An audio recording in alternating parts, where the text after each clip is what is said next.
Aux effluves des émanations du chaudron, découvrez l'univers initiatique de la Wicca, de la sorcellerie et des mystères. La Wicca, de la sorcellerie et ses mystères. Bienvenue dans l'écoute des murmures du chaudron.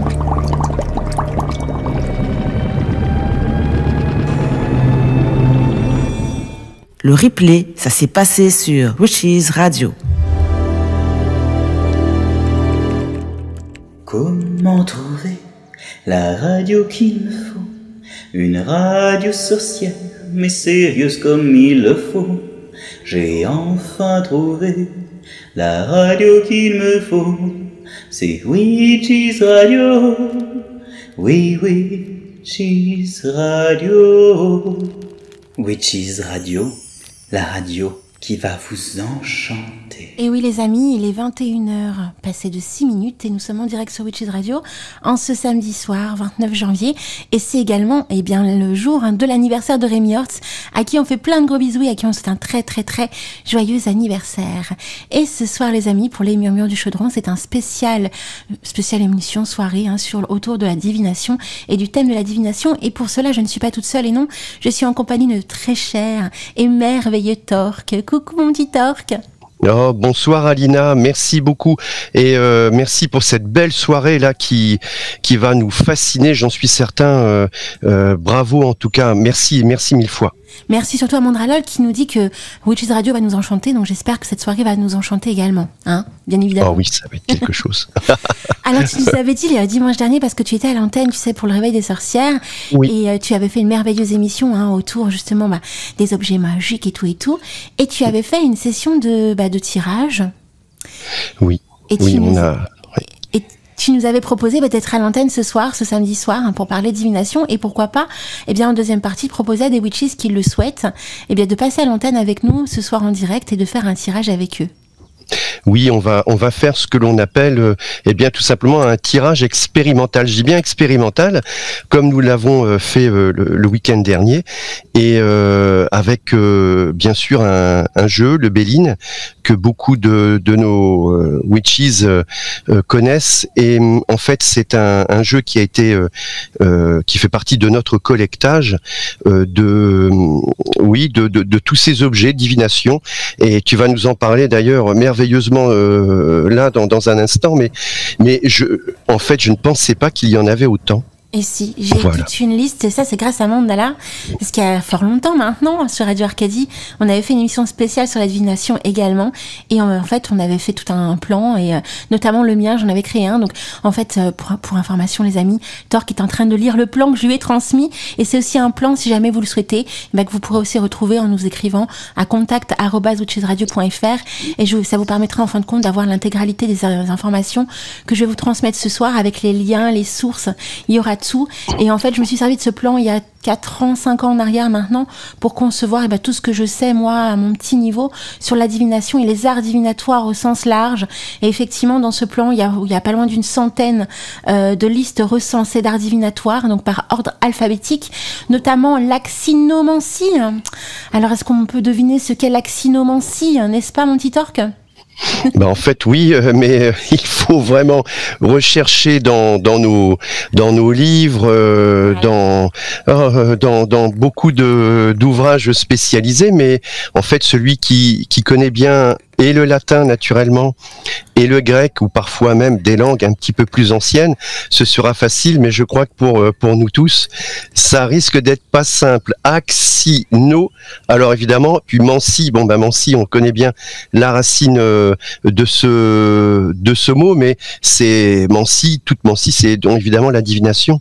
Alors axino, alors là franchement c'est incroyable, divination à l'aide d'une hache chauffée à blanc. Tu te rends compte, ça ? C'est énorme.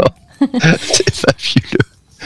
Et donc ce soir, je vais pouvoir en décortiquer une toute petite dizaine, puisqu'on n'aura pas le temps vraiment d'énumérer tous. Et puis moi, j'ai pas fait des recherches sur l'intégralité des centaines de listes recensées des arts divinatoires, mais il en existe tellement. Donc avant la fin de l'émission, on s'amusera avec Torque à vous énumérer au moins une bonne cinquantaine de la liste. Ça permettra aux witches un petit peu de savoir qu'il y en a plein. Il y en existe plein. D'ailleurs, avant qu'on commence réellement l'émission officiellement et que je transmette un petit peu la définition de l'art divinatoire, est-ce que toi, tu as une expérience personnelle autour de la divination? Est-ce que tu as un art divinatoire qui t'est propre et que tu apprécies particulièrement? Alors oui, Alina, j'aime beaucoup du coup utiliser le Béline et puis peut-être un tout petit jeu qu'une dame d'un certain âge, elle était professeure d'art appliqué et elle a créé son petit jeu et elle en a fabriqué 3. Donc elle en a gardé un, elle en a offert un à une de ses amies et moi j'ai gardé le 3e. Et ce petit jeu, il est très étrange parce que hyper impertinent, Alina, mais d'une impertinence effroyable. C'est-à-dire que par exemple, je ne peux pas me tirer les cartes avec un Béline, avec un tarot, etc. Je peux pas. Mais son petit carte, elle s'appelait Eliane. Donc le jeu d'Eliane. Eh bien, en fait, je peux l'utiliser. Mais alors, il ne me loupe pas si j'ai des questions à poser. Mais alors là. Il est incroyable. Voilà, je dirais comment, je dirais intimement, je peux utiliser le petit jeu d'Eliane et sinon, oui, le Béline en fait, quand il y a des amis, voilà, un petit coup de carte et quand je ne les ai pas sur moi, j'ai toujours un petit jeu dans la voiture. C'est un jeu de tarot, en fin de compte, un tarot pour jouer, et j'adore lire dans les lames majeures en fait. Et voilà, donc quand je ne l'ai pas, quand j'ai pas le Béline reste à la maison, et puis j'utilise un tarot normal, voilà.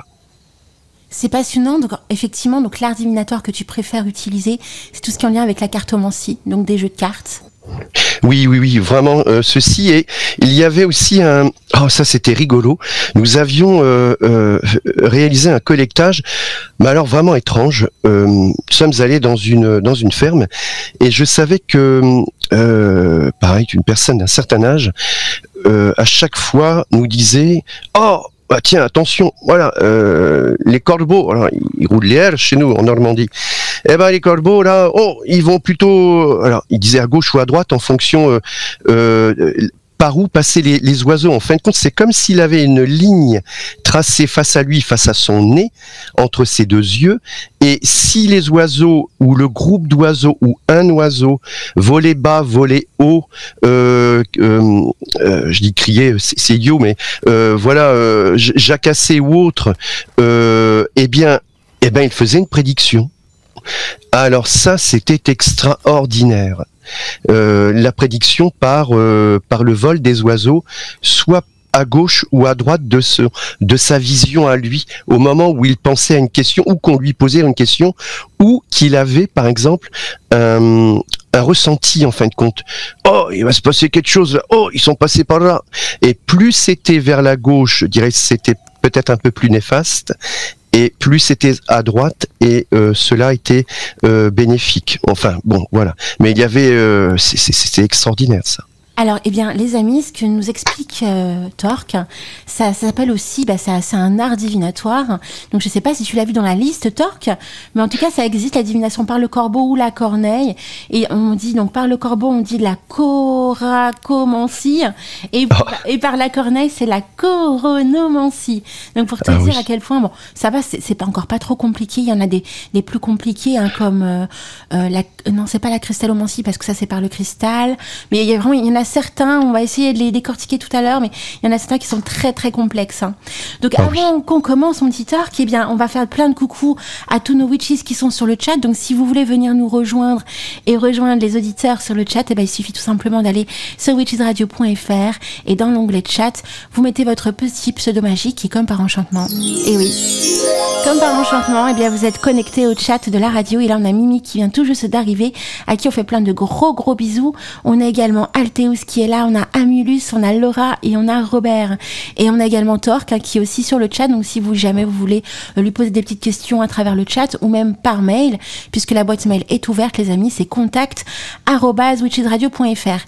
D'ailleurs, on réitère en deuxième partie de cette émission, Torque va nous faire une merveilleuse session de tirage aux Witches de qui le souhaitera. Hein. Il suffira simplement de nous envoyer un petit mail et puis après coup, on vous contactera pendant la pause musicale et on vous donnera le lien pour accéder au Google Meet qui nous permet ce soir de pouvoir faire passer du monde, les amis. Donc voilà mon petit Torque. Alors avant qu'on commence, une petite musique sympathique, ça te tente? Et puis après coup, hop, c'est parti? Oui, c'est parti. Alors comme c'est l'anniversaire de Rémi Horst, à qui on fait plein de gros bisous, et que c'est également un grand ami à nous, à moi, et c'est aussi mon producteur, et je me suis dit, pourquoi ne pas commencer la soirée avec une petite chanson avec qui on a écrit avec Rémi, qui s'appelle La Ronde des Correspondances. Je sais pas si tu la connais, Torque. Ah non, je ne la connais pas. Non, c'est un vrai plaisir de la découvrir. Tu vas voir parce qu'il y a plein de belles choses à savoir et en plus c'est une chanson qui permet de connaître tous les jours de la semaine en latin. Et oui, et de connaître les planètes également. Enfin, vous verrez, écoutez bien les paroles de cette chanson parce que elle va effectivement vous aider à apprendre par cœur en chantant toutes ces belles choses de votre pratique magique. Donc on se dit à tout de suite, juste après la ronde des correspondances. Le replay, ça s'est passé sur Witches Radio.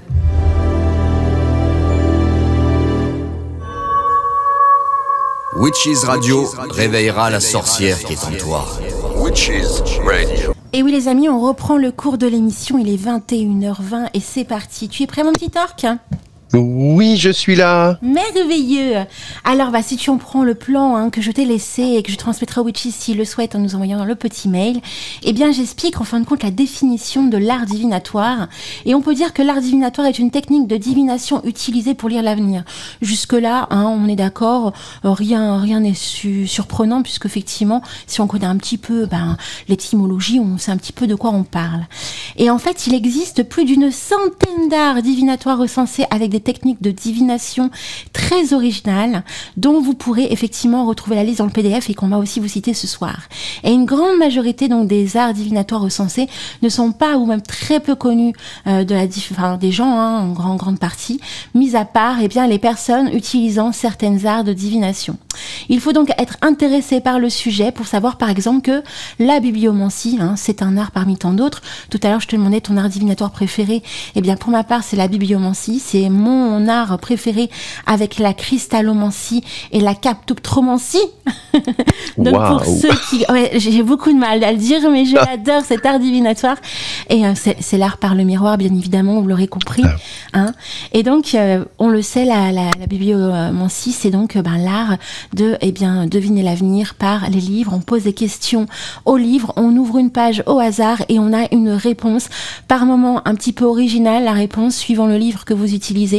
Mais voilà, moi, c'est mon art préféré, c'est la bibliomancie. Et donc, nous utilisons donc tous cette technique, même sans le savoir, d'ouvrir des pages au hasard d'un livre afin de se laisser porter par ce message qui est indiqué. Mais nous ne connaissons pas forcément le terme précis de ce type de divination. Donc voilà, si c'était pas le cas, par exemple, vous ne sachiez pas que ouvrir un livre au hasard s'appelait de la bibliomancie, maintenant vous le savez. Et on sait aussi que lire dans l'avenir, en fin de compte, l'avenir a toujours été quelque chose qui a perturbé les êtres humains depuis très très très longtemps, depuis des millénaires, et ça remonte même à celle des premiers hommes qui déjà essayaient de deviner leur destin qui régit de leurs actes et de l'avenir inconnu. Donc à savoir, donc ça date il y a très très très fort longtemps, les arts divinatoires, ce n'est pas récent, ça ne date pas du Moyen-Âge, non, ça date encore bien avant, même en le temps de l'Égypte, en Grèce antique, et même encore plus en arrière, on faisait déjà ce type de jeu, on va dire. On peut dire ça un jeu. Ah oui, là c'est. Tu imagines, Alina, comment dirais-je, si à l'époque très lointaine, nos aïeux utilisaient des os de dinosaures. Bah écoute, on n'en a jamais retrouvé, mais on sait qu'il existe des arts divinatoires orientés avec les os, et notamment dans le houdou. Donc là, je pense à notre très cher Alteus, mais aussi à Antinous, à Andranos, qui font du houdou. Et tu sais que c'est un art divinatoire également dans le houdou. Donc on prend des œufs, alors pas des œufs, mais des os. Alors je sais pas de quel type d'animaux, mais je sais que voilà, il y a tout un art autour de l'os et des os dans le houdou. Donc tu vois, ça c'est sûr que ça existe, et ça c'est pas du chiquet. Alors, oui, alors il faudrait qu'Alteus et nos amis witches nous en parlent. Faut pas qu'ils hésitent. Oui, vraiment. Ouais. Tout à fait. Et bien en plus, alors ce que j'ai vu par rapport à certaines images que j'ai vu passer, donc Alteus, tu m'arrêtes si je dis des bêtises, mais il me semble aussi que les os ont des couleurs, et suivant les couleurs, la façon dont c'est lancé à tel endroit, positionné, on connaît des réponses. Voilà. Donc ça, je ne connais pas du tout cet art divinatoire, et je ne pense pas qu'elle soit dans la liste des centaines d'arts divinatoires.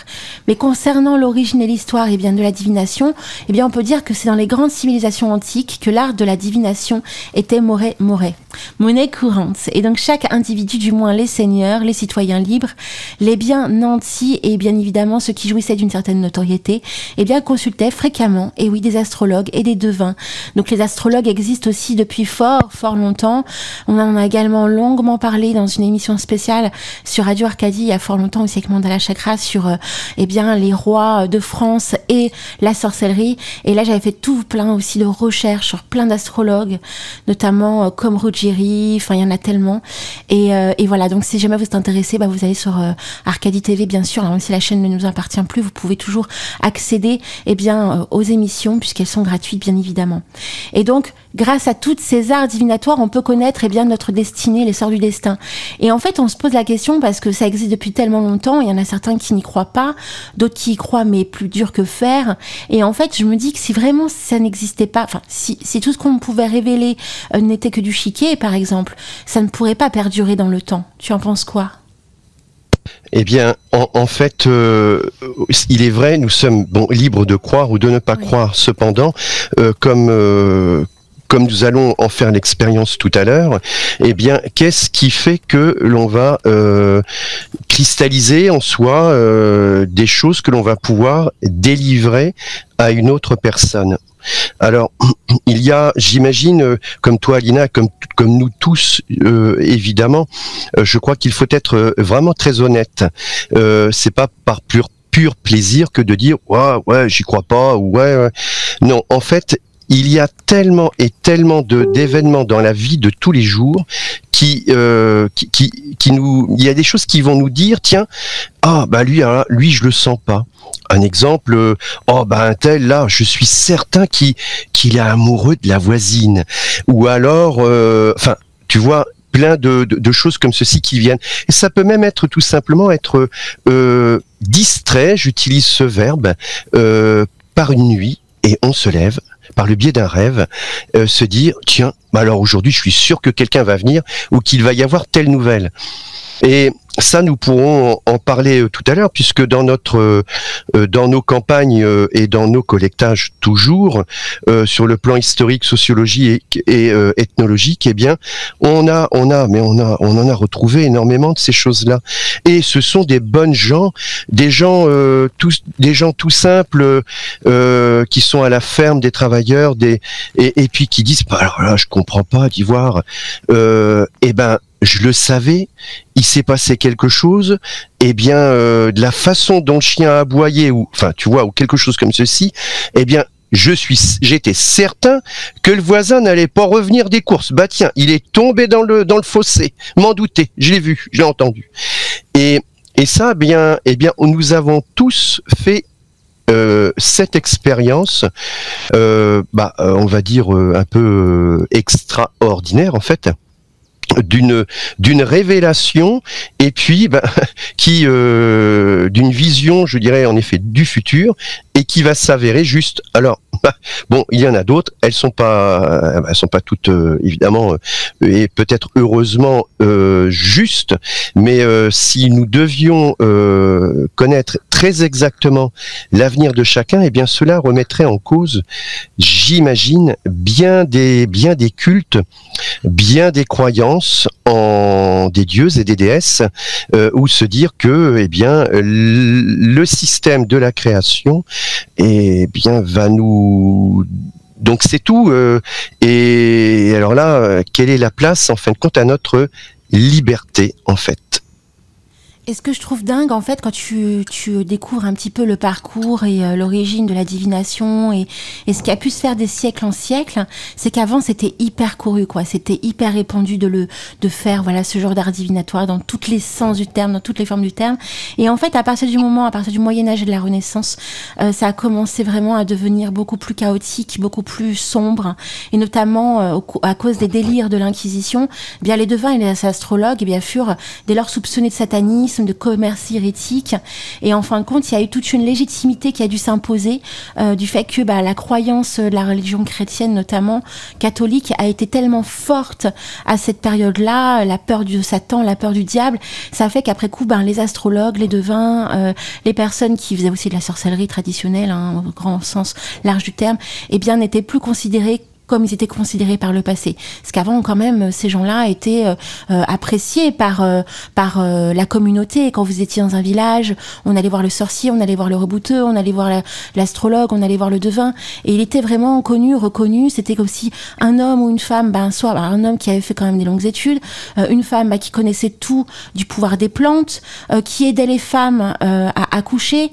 Et après coup, dès qu'on a commencé à vraiment y voir un côté beaucoup plus sombre, notamment lié à l'Inquisition et la religion catholique, là tout de suite, eh bien, tout ce côté un petit peu, magique et merveilleux et dans les autres est vraiment devenu sombre.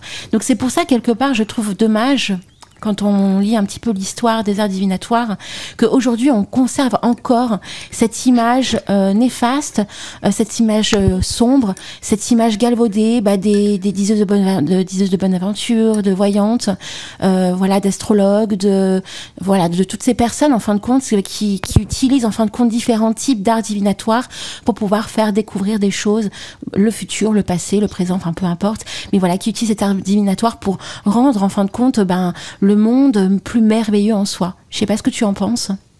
Oui, ce que tu dis est très juste. La terrible Sainte Inquisition a été broyée, détruit sur plusieurs siècles, et nous le savons, des systèmes de pensée, en fait, pour donner crédit à un autre système de pensée. Donc c'est tout simplement le plus fort qui a gagné. Mais l'Inquisition a aussi déterminé certains types de une législation très brutale, où il n'y avait qu'une seule possibilité, c'était d'être coupable. Donc c'était très simple. Et en fait, oui, Alina, l'Inquisition donnera des systèmes de juridiction qui fonctionneront encore jusqu'à la Révolution française. Ne l'oublions pas, 1793, tout ce qui est de ces régimes donc de la terreur, eh bien les fondements de l'Inquisition 13e, même 13e siècle, pardon, eh bien seront exactement calqués sur leur fonctionnement, c'est-à-dire une accusation et vous êtes coupable, donc vous allez mourir, puisqu'en plus il faut accepter la sentence. C'est quelque chose d'effroyable. Alors heureusement, perdureront toutes ces traditions. Et d'ailleurs, je tire mon chapeau, je dois dire, à la nature et à la nature humaine, puisque elles nous sont encore, elles nous arrivent et peut-être parfois c'est peut-être un petit peu difficile de les décrypter. Mais en effet, je dirais, il y a aussi un autre événement, c'est le jeu de la mort. Alors en fait, c'est tout simplement cette peur de la mort.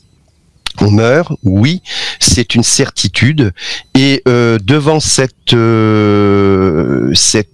évidence, eh bien, on se pose évidemment énormément de questions, puisque on verra peut-être tout à l'heure dans le questionnement de de l'humanité, eh bien santé, amour, on en retrouve quand même pas mal, Alina, et je dirais que c'est normal, voilà. Nous nous posons tous de nombreuses questions, et s'il y a question, c'est qu'il y a évidemment des choix à faire, et s'il y a des choix, c'est que nous arrivons au milieu d'un carrefour.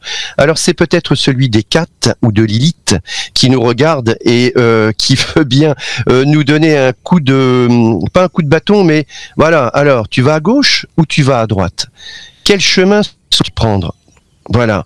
Alors on est là devant ce choix, et puis par le biais donc de peur, et d'autres choses, eh bien on se retrouve un peu paralysé. Et de là, le devin, la sorcière, la voisine, le petit copain qui va pouvoir tirer les cartes, utiliser le pendule, et tous ces objets toutes ces mancies, en fin de compte, tout simplement pour nous aider. Et il faut aussi se dire que il y a des professionnels qui travaillent la divination ou l'émancie, et il y a énormément de personnes très sérieuses aussi qui seront là toujours pour vous guider, parce qu'elles ont une éthique, et l'éthique, elle est très importante aussi dans le milieu des mancies, afin de ne pas s'égarer en fin de compte, ou égarer la personne qui vient vous voir. Et ça, c'est quelque chose qui est assez dit, qui doit se faire impérativement. Et on a plein de personnes qui savent le faire vraiment très bien, heureusement. Et tout à fait, mon petit Torque. En plus, c'est passionnant. Donc, on va commencer, si tu le veux, on va commencer à énumérer un petit peu l'explication de différentes formes d'art divinatoire. Et donc, j'en ai retranscrit 9 que vous pourrez retrouver sur le plan. Et donc, on va parler de l'allomancie. Donc, allomancie, A-L-O-M-A-N-C-I-E. Et ça, l'allomancie, alors qu'est-ce que c'est, hein? Est-ce qu'on le sait ce que c'est? Eh bien, c'est la divination par le sel. Et donc, à moins que vous soyez hyper expérimenté sur le sujet, hein, des différentes formes de divination, nous connaissons rarement l'allomancie, qui consiste en gros à lire l'avenir par le biais du sel. Et cette pratique est une pratique ancienne de forme de divination que l'on appelle également adromancie, hydromancie avec un Y, hydromancie avec un I, mais également allomancie avec un H. Et donc la technique est assez simple. Eh bien, le devin jette une poignée de sel dans les airs et tente d'interpréter les motifs qui sont formés et restés au sol.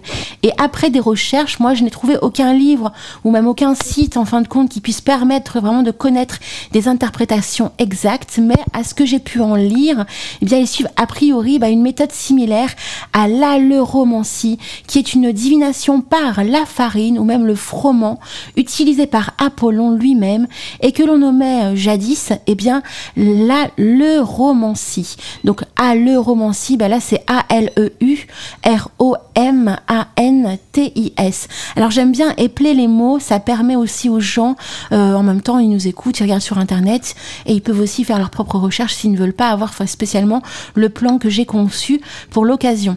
Sachant aussi que tout récemment, il y a 2 ans de ça, je crois, si je ne dis pas de bêtises, un petit peu plus de 2 ans, il y a un livre, La magie du sel, qui est sorti aux éditions Alliance Magique, d'ailleurs, à qui on fait plein de gros bisous, et que je remercie parce qu'ils nous ont envoyé une jolie carte postale pour nous souhaiter une très bonne année.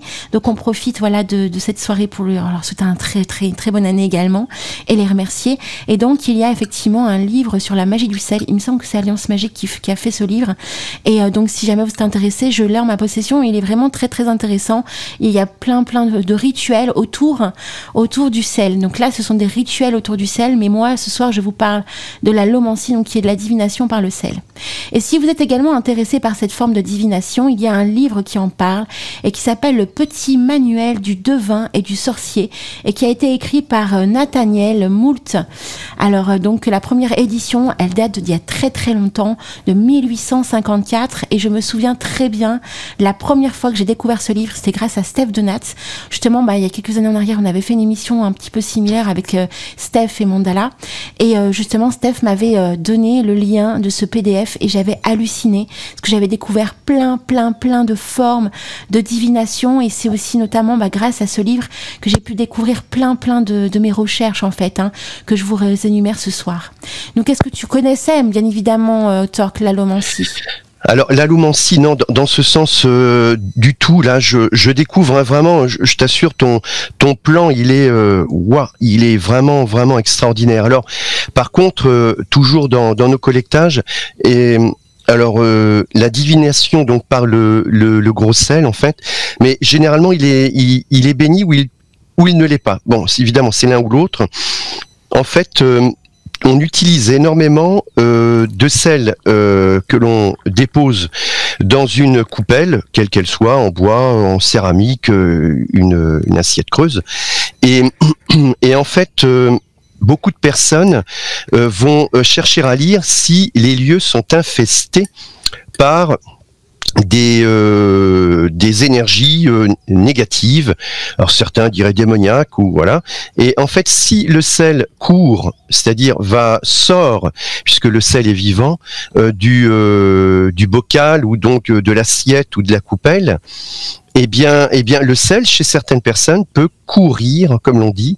On utilise ce verbe, courir. Les anciens le disent comme ceci. Si ton sel court, eh bien, cours vite voir le désencraudeur. Le désencraudeur, donc, c'est le désorceleur.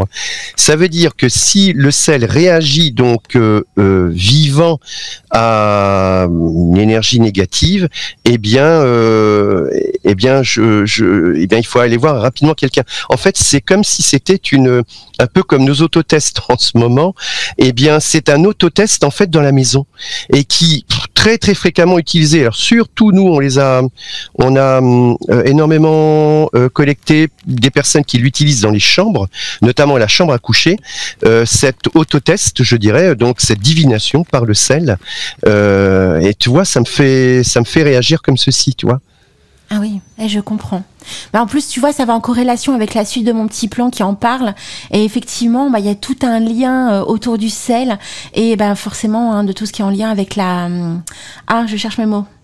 Les superstitions, les croyances, et effectivement, comment dire, conjurer un sort sur un lieu qui est dit hanté, qui est dit habité. Donc tu vois, ça va en corrélation. Donc je suis même pas surprise. Parce que quand tu fais des recherches sur le sujet, tu te rends compte en fait que les exorcistes utilisent aussi le sel. Dans la religion catholique, on utilise aussi le sel pour faire fuir le démon. Donc quelque part, je pense qu'il y a une similitude qui est propre et qui n'est pas surprenante en fait. Oui, en effet, dans tous ces travaux magiques, eh bien oui, on retrouvera de toute façon un fil rouge, et ce fil rouge, en effet, c'est le sel, c'est le sel de la vie, c'est le sel des alchimistes, peut-être, c'est le sel de plein de choses aussi. Hein. Ouais. Et totalement. Et donc maintenant qu'on a un peu parlé de l'allomancie, donc si jamais vous êtes intéressés, n'hésitez pas à faire des recherches et surtout de récupérer ce fameux livre, le petit manuel du devin et du sorcier écrit par Nathaniel Moult. Alors je sais pas si tu le possèdes, mon très cher Torque, ce livre. Non, mais je vais me pencher dans le catalogue des éditions parce qu'il est très riche, très très riche. Ah, ouais. Totalement. Et je peux te dire, mais moi j'ai halluciné quand j'ai vu ce bouquin. C'est juste énorme. En fait, il te décortique vraiment comment faisaient les gens à l'époque dans les différentes arts divinatoires. Et notamment, à savoir, la bibliomancie, ça plaît également parce qu'il y a aussi une autre ordre de divination qui existe pour la bibliomancie. Donc les divinations pour ouvrir au hasard un livre, et bien c'est aussi la stichomancie ou alors la stichiomancie. Donc on peut appeler bibliomancie, stichomancie ou stichiomancie. Alors c'est vraiment des mots compliqués quand même. Hein. Il faut réussir à les interpréter, moi je te le dis. Et tu as aussi ce qu'on appelle la spondanomancie. Et ça, c'est la divination par les cendres. Et pourquoi je pense à ça? Parce qu'en fait, il y a tout. Quand on parle du sel, hein, tu sais, souvent, on a aussi cette vision-là de l'allomancie. Quand on voit les gens jeter le sel, on les voit aussi jeter du sel dans le feu. Oui, voilà. Absolument. Oui, Alina. Oui, c'est vrai. Tu me fais penser aussi à autre chose. Je réagis là. Tu parles des superstitions. Mais regarde, quelqu'un qui fait tomber la salière sur la table. Tout à fait, par exemple. Tout à fait, oui. Ah oui, c'est énorme. Alors. Après la tradition, tout de suite il faut prendre du sel et le jeter sur au-dessus d'épaule droite ou gauche selon. Bon, après c'est incroyable. Ouais, incroyable. Moi, j'hallucine. Tu sais que depuis que je suis dans ce milieu, que j'ai un cheminement ésotérique comme beaucoup des auditeurs qui nous écoutent ce soir et qui écoutent la radio. Moi, je connais énormément de superstitions, vraiment, parce que j'ai été baignée là-dedans comme beaucoup d'entre nous. Et en fait, quand je vois les origines de certaines superstitions qui sont en lien avec des arts qui peuvent être divinatoires ou des arts de sorcellerie, je me rends compte en fait que on est imprégné de magie dans tout ce que l'on fait, dans tout ce que l'on croit, dans tout ce que l'on voit également. Parce que ce sont quand même des choses que l'on nous fait répercuter de génération en génération. Tu vois, avoir le mauvais œil, ça on le connaît. Je veux dire, on n'est pas obligé d'être dans la sorcellerie pour connaître ça. Quand quelqu'un nous regarde avec ce regard noir, de jalousie, de haine, on nous jette le mauvais œil. On sait que c'est un rituel très fort et intense de haine et de jalousie qui se met en place. Quand on parle justement aussi de, s'il nous arrive quelque chose, il faut jeter du côté de l'épaule gauche, derrière l'épaule gauche, du sel, et ça nous évitera d'avoir du malheur. Quand on casse un miroir, on aura des malheurs pendant 7 ans. Tu vois, tout ça, en fait, c'est ce qu'on appelle la superstition, bien évidemment, mais c'est empreint, de magie énorme et de sorcellerie énorme qu'on n'ose même pas soupçonner. Même ne serait-ce que la magie de la pomme, la magie de l'orange, la magie du pain. Quand on fait une croix à l'arrière du pain, tout ça, c'est symbolique, tout ça, c'est rituelique, tout ça, ce sont des sortilèges que l'on fait sans se rendre compte que l'on fait des sortilèges. Comme on crée aussi des égrégores, on fait des travaux magiques sans s'en rendre compte qu'on fait des travaux magiques, tu vois. Et en plus, ce que je trouve génial aussi avec ta chronique le 4e dimanche du mois, Torque, c'est que grâce à ton métier, toi, tu retranscris aussi tous les objets qui sont en lien à tout ça. Tu vois, oui. Et les gens ne connaissent pas forcément la sorcellerie, tout du moins, mais on sent quand même qu'il y a une âme qui est habitée, il y a une sorte de superstition, de légende, de croyance qui est habitée autour. Et en fait, ça aussi, c'est une histoire énorme à mettre en avant et à comprendre quand on a envie de cheminer dans ce milieu. Ah oui, complètement. Mais là, Alina, tu ouvres des portes où, là, c'est un chemin, mais alors extraordinaire, mais il doit être rigoureux alors il doit être sérieux comme Witches Radio et toute l'équipe le fait. Et depuis que Mandala Chakra évidemment est notre mentor, mais en effet, il faut cheminer sérieusement. Et puis je crois qu'il faut observer en fait. D'abord, observer un peu comme l'apprenti le ferait. Eh bien, il observe. Et le rituel, tu l'as si bien dit, c'est essentiel.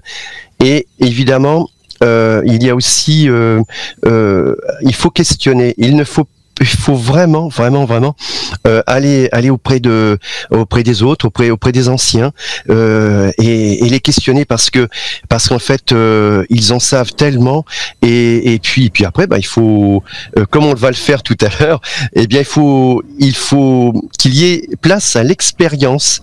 Et l'expérience, elle est là. Et puis, avec tout ce monde qui est autour de nous, tu le dis.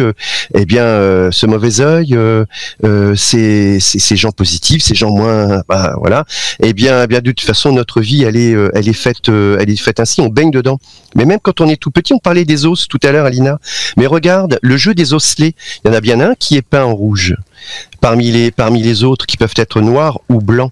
Et c'est aussi un apprentissage qui a été complètement évidemment les enfants quand ils le font c'est un jeu pour eux alors que derrière tout ça il y a des choses extraordinaires qui vont travailler en leur intérieur, fort intérieur. Et puis c'est un peu comme on en parlait. Tu te rappelles sur ces chemins où l'on va cueillir en fin de compte un bouton d'or et on va le mettre sous le menton donc d'une jeune fille ou d'un jeune homme et puis regarder s'il aime le beurre ou pas, ou bien avec une pâquerette lui enlever chaque pétale et lui dire ça aussi c'est une mancie que l'on apprend aux enfants. Je t'aime un peu, beaucoup, passionnément, pas du tout. Je t'aime un peu, passionnément, pas du tout un mantra en fait. Puis l'enfant, il le fait, mais d'instinct en fait. Mais ce sont les mamans ou les enfants eux-mêmes qui l'apprennent aux autres enfants. Je trouve que c'est exceptionnel. Bah justement, voilà. C'est marrant que tu en parles parce que là, on va passer une petite pause musicale. Et juste après la pause musicale, on va parler de la botanomancie. Et justement, c'est la divination par les plantes. Donc, tu vois, c'est marrant que tu parlais Marguerite. On n'a pas du tout échangé avec Torque sur le sujet. Vous voyez, on est en roue libre, parce que c'est vrai que Robert a raison. On parle de divination, mais aussi de superstition. On est un petit peu en train de bifurquer sur la superstition. Mais parce qu'en fin de compte, il y a une corrélation entre les deux. Parce que superstition, ça rime aussi avec croyance. La divination, c'est aussi de la croyance. Il y en a qui croient, il y en a qui croient pas, et généralement ceux qui pratiquent la divination sont des vrais croyants, des purs croyants qui utilisent différents matériaux et une croyance pour pouvoir, après coup, lire l'avenir. Donc ça, c'est hyper important de se dire qu'il y a une similitude entre superstition et divination. En tout cas, c'est ma vision des choses, et j'aime bien mettre les deux en rapport. Donc ça te tente, mon petit Torque, à une petite pause musicale et on se retrouve après ? Allez, une pause musicale et on danse tous chez soi, là. Allez, poussez vos bureaux et on y va. Alors, ça va être un titre de Peter Grundy. Alors, je ne sais pas si on va danser sur les tables, mais c'est le Malleus Maleficarum. Ça promet, n'est-ce pas, hein? On se retrouve juste après, les amis. Le replay, ça s'est passé sur Witches Radio.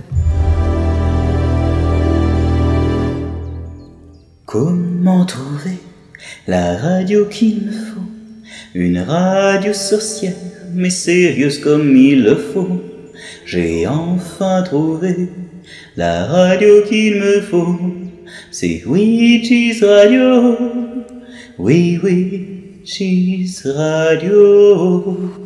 Witches Radio, la radio qui va vous enchanter. Et oui, les amis, Witches Radio, c'est la radio qui va vous enchanter le cœur, l'âme et l'esprit. Oh yeah. Il est 22h et nous continuons l'émission des Murmures du Chaudron. Sachez-le, nous sommes présents chaque samedi soir en direct de 21h à 23h pour un spécial Murmures du Chaudron. Et chaque premier samedi du mois, on a Speak and Spell avec la team de Wicca France et Antinou Séranil. Et tout le reste des semaines qui suivent le mois, c'est moi en compagnie d'un invité ou toute seule, ou des soirées méditation, des soirées sur la pratique magique, des soirées sur... ça peut aussi être sur le paranormal. Vous verrez, je vous concocte plein de belles surprises pour cette nouvelle saison. Et ce soir, je suis avec Torque. Ça va bien, Torque ? Tu m'as fait peur, mon petit Torque. Pourtant, je te voyais apparaître. Je me suis dit, je suis pas toute seule. Non. Je parle toute seule. Donc, avant que tu puisses nous proposer cette merveilleuse session de tirage, d'ailleurs, les Witches, si vous le souhaitez, vous pouvez nous envoyer un mail à contact@witchesradio.fr si vous voulez passer à l'antenne et poser votre question et faire un tirage en tête-à-tête avec les milliers de Witches qui écoutent ce soir. Non, peut-être pas les milliers, mais une petite cinquantaine de Witches qui écoutent ce soir. Donc, n'hésitez pas, à nous envoyer un mail et je vous donnerai le lien pour pouvoir vous connecter à Google Meet. Et si jamais on a des Witches un petit peu trop timides, si tu le souhaites, moi je veux bien encore être ta victime. Ah oui. Ah, tu seras immolé sur l'autel de la divination.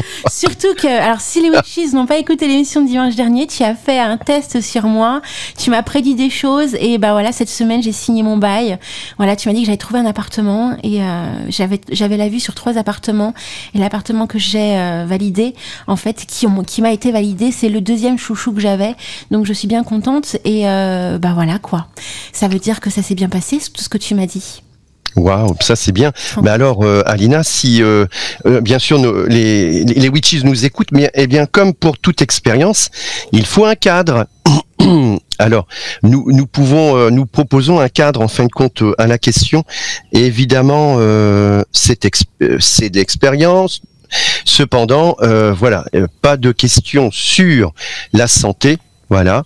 Et puis surtout, il faut une question avec beaucoup d'honnêteté de la part de la personne qui va la poser. Donc c'est très important que la personne qui vienne voir le médium, la personne qui pratique le tirage des mancies, que la personne qui vienne soit dans un dans un véritable acte de recherche et surtout d'honnêteté, parce que il y a des questions qui sont posées et qui en veulent 2 ou 3 réponses en même temps, donc ce n'est pas possible. Il y a des personnes qui viennent sans y croire, et puis alors tu vois, on reprend le verbe croire. Bon, allez, je vais poser cette question-là. En fin de compte, ça ne les intéresse pas vraiment. Et puis il y a ceux qui veulent duper, et puis qui veulent tout simplement. Bon, alors ça, évidemment, c'est pas non plus éthique de la part des consultants. Et puis il y a alors nous sommes évidemment là dans l'expérience, hein, puisque je repose encore les choses. C'est dans le cadre donc de nos travaux historiques, scientifiques et ethnologiques, où nous avons trouvé en fin de compte ce Béline avec une personne, un ancien qui ne pratiquait pas la voyance dans le sens d'une voyance, il n'en faisait pas son métier. Donc il a rédigé des tas de choses, de l'expérience personnelle, et donc j'utilise son système. J'aime bien utiliser ça car c'est presque mécanique, mais cela il en découle en fait alors je sais pas si on peut dire une vision, une connaissance des choses, et évidemment tout ce qui peut être dit doit être pris évidemment avec des pincettes, et on le fait surtout avec bonne humeur, et on se lance. Voilà. C'est joliment dit, mon petit Torque, hein. Bravo. Alors pendant que je t'écoutais, justement, on a des questions sur le chat, donc on va y répondre, et notamment une magnifique question de Robert sur le peuple bohémien et l'origine de l'Est de l'Inde, et pourquoi ils ont cette réputation en matière de divination. Donc oui, je vois très bien de quoi tu parles, Robert. Bon, moi j'ai une petite idée personnelle sur la question, après on pourra peut-être tous y répondre, mais on en parlera dans quelques minutes. On va juste finaliser, parce qu'on vous avait promis après la pause publicité de vous parler d'un art divinatoire assez, somme toute, merveilleux, et sans vouloir, Torque avait commencé déjà à parler de la fameuse Marguerite, je t'aime, je tue un peu, beaucoup, passionnément, à la folie, pas du tout. C'est un art divinatoire appelé la botanomancie, et donc c'est l'art de prédire l'avenir par les plantes, et plus précisément avec certaines plantes comme le figuier, la bruyère, la verveine ou même la sauge. Et en fait, la méthodologie est très simple. On écrivait en fin de compte des lettres sur des feuilles que l'on exposait ensuite au vent, et les feuilles qui n'étaient pas emportées étaient réunies, et avec ces lettres en fin de compte qui étaient portées sur ces feuilles, on composait un message. Et donc c'était une jolie façon en fin de compte de prédire l'avenir, ou même de répondre à une question que l'on se pose. Donc ça, c'est en fin de compte, bon, c'est vrai qu'il est indiqué que c'est fait par le figuier, la bruyère, la verveine ou la sauge, mais en fait, si on veut pousser le bouchon plus loin, peu importe la feuille que l'on peut trouver, même je pense, à mon sens, si on veut un petit peu réinventer cet art divinatoire qui est la botanomancie, on pourrait réussir à récupérer des feuilles que l'on trouve lors de nos promenades en balade. Ça pourrait être très sympathique. En tout cas, pourquoi pas commencer en fin de compte les arts divinatoires de cette manière-là. J'ai trouvé vraiment cette façon de faire des arts divinatoires très magiques, et surtout en plus si on le liait à des balades en forêt, et après coup en fin de compte on les met au vent, et les feuilles en fin de compte qui restent le plus près de nous, grâce aux lettres on peut réussir à faire des messages et donc à avoir des réponses à nos questions. Qu'est-ce que tu en penses de cet art divinatoire, mon très cher Torque ? La botanomancie, donc c'est vraiment curieux, mais voilà, elle est connue, bon, évidemment, depuis fort longtemps, et elle est utilisée par les enfants. On le disait là tout à l'instant, mais chez nous, tu me fais penser à ça aussi, Alina, en termes de sorcellerie. On utilisait des feuilles de laurier que l'on détruisait en fin de compte, que l'on réduisait en cendres. Alors du coup, est-ce que c'est la divination par les cendres ou la divination par la plante? Donc évidemment par la plante par essence, mais dans une poêle, dans le feu, hop, on... Mais le soir, il ne fallait pas être vu, car ça c'est la constante. Si on était ennuyé en fin de compte, on se dit il y a un truc qui va pas là dans la ferme. Il y a les animaux, ça va pas, les vaches, ça y a rien qui va. Hop, on brûle ces feuilles dans la poêle, et on va le soir déposer ces cendres de laurier. Eh bien, sur le devant, en fin de compte, de l'entrée de la propriété de la ferme. Et il y avait un truc qui disait que à telle heure, à tel moment, au tel passage, eh bien, c'est un tel qui vous veut du mal. Ah oui. Alors, ça a provoqué parfois des problèmes. Je dirais avec des personnes un peu excédées, avec un fusil de chasse, et puis voilà, comme je disais dimanche dernier, avec 2 cartouches à sanglier, et donc tiré sur le premier venant, et malheureusement, le pauvre homme qui passait, eh bien, n'y était pour rien. Mais il n'empêche que, on pourrait presque dire que c'est de la botanomancie, puisque en fait, la personne qui passera, eh bien, c'est elle qui se révèle être disait-on ou croyait-on la mauvaise personne qui vous envoyait du bon c'est un peu c'est des fois un peu difficile quand même. Alors c'est marrant parce que effectivement tu parles de ça, voilà le laurier, hein, c'est ça, c'est ce que tu disais. Oui, laurier, oui. Alors je sais pas si tu as vu le plan, mais en dessous ça fait partie de mes 9 arts divinatoires que j'ai un petit peu décortiqués. Ah oui. Je sais pas si tu avais vu, juste après la castronomancie, la divination par le verre d'eau, eh bien tu as la daphnomancie et c'est la divination par le laurier. Et donc c'est l'art divinatoire utilisant le laurier, qui est une plante consacrée à Apollon et aux dieux des prophètes et des devins. Et en fait, ils expliquaient que chez les Grecs durant l'Antiquité, le laurier avait la réputation de rendre clairvoyant et d'inspirer les songes prémonitoires. Et en fait, les devins mâchaient les feuilles de laurier, les faisaient ensuite brûler pour provoquer une fumée enivrante avant de rendre leur oracle, en fait. Et c'est marrant que tu en parles. Bah oui, là tu vois encore il y a un fil rouge dans tout cela.